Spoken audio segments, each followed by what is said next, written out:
Hey, what up guys? It is Dusty Tucker. I'm at my loading bench today, as you can see.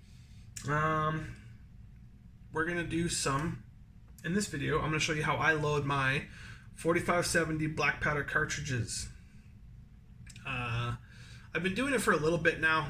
I'm not saying I'm the best and this is the way to load this cartridge, but I've loaded several different types of cartridges up for this revolver.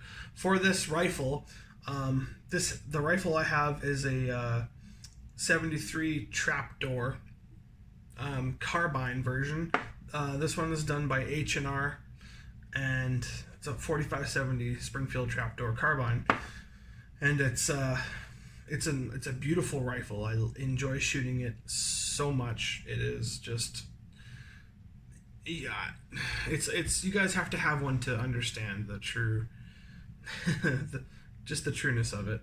Anyways, yeah, this is going to be a video on how I load my cartridge for that rifle, and inside that cartridge is 53 grains of 777 double F powder.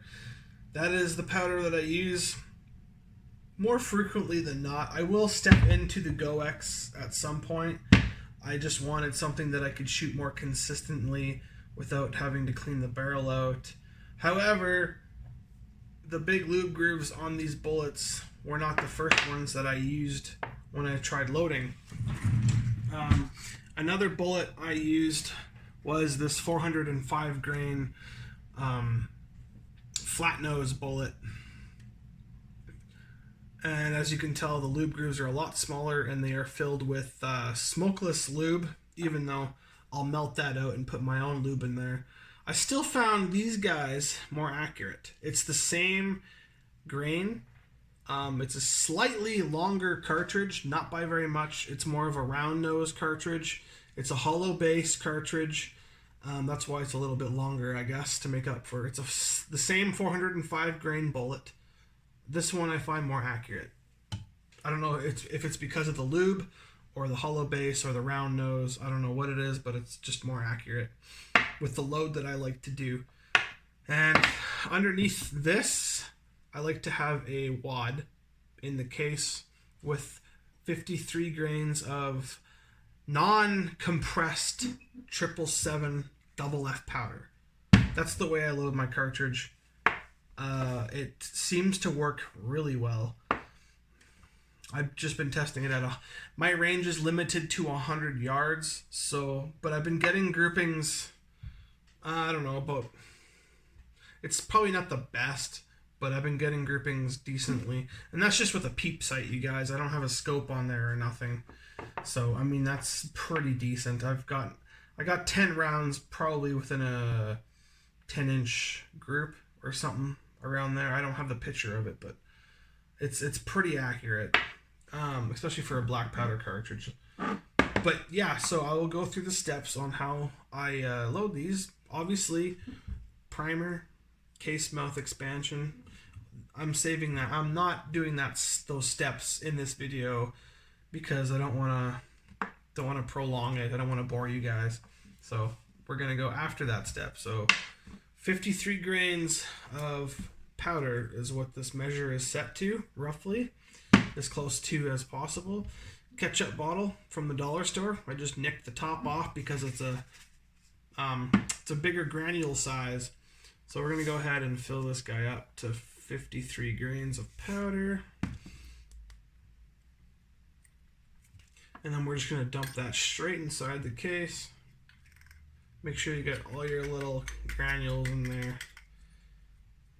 I just like to open this up and double check that it's all gone. Perfect. And then I just like to give it a few taps. Make sure it's all settled and filled in as best as it can be. Sorry, I'll angle my camera down a little bit here. Alright, so get the powder in there. You probably can't see it because my camera doesn't like to focus very well. I'm also using the camera on the front of on the face of my phone, which is probably not as good as the one on the back. Anyway, so now I'm just going to take a 44-45 caliber Wonder Wad diameter, I guess, not caliber. We're going to put that on top. We're not going to pack it down. We're just going to seat it in there. and then it should just go up to that first line, which is perfect because that lines up with the crimp groove on the bullet. Okay, so that stage is ready. I'm just gonna go put that in my press right now, leave it there, and then I'm gonna take my bullet and take my black powder lube and fill the lube grooves manually. I have to anyways because I do not have a one of those fancy lube sizer dealies. I just gotta lube it by my fingers. It really doesn't matter. I'll put a YouTube video up. I'll do 50 at a time. Like I did that a couple days ago actually. I just put on a couple YouTube videos there, and then just sat there and lubed 50 bullets by my fingers. And I mean, honestly, it wasn't that bad. Some people probably are wondering how I have the time to do that kind of stuff. First of all, I don't have kids yet, so there's some of the time that I have, right? Alright, so there we go. She's all lubed up. I'm going to put it over here and wipe this excess off my finger. Get rid of that. Just take a rag. Alright, so I'll come over by my press here. And this, the bottom of this die has a little, just a fall down tube here. And I actually kind of like it because it keeps the bullet straight up and down as it's going in the die.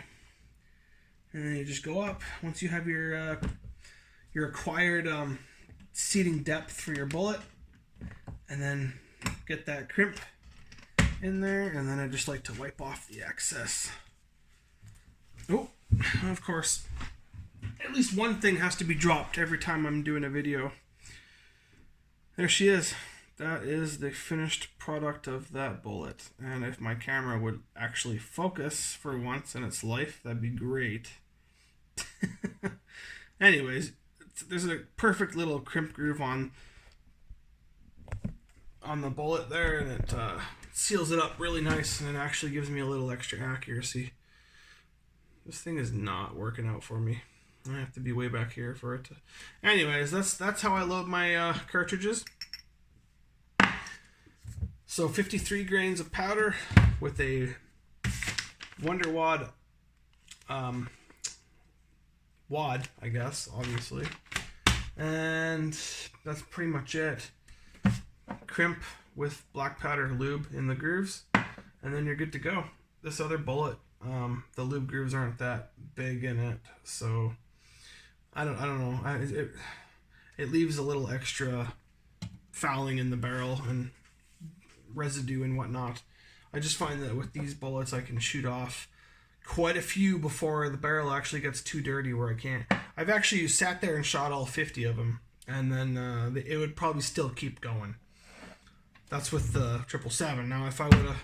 Eventually I'm going to start loading it with GoX and see how that works. But this video is just for 777, how I loaded that. So hope you guys found something useful. And remember, this is not the way to load a 4570 black powder cartridge. It's the way I load it. So before you start disliking the video and being a troll and that kind of thing. Anyways, Dusty Tucker signing out. Keep shooting that black powder, guys.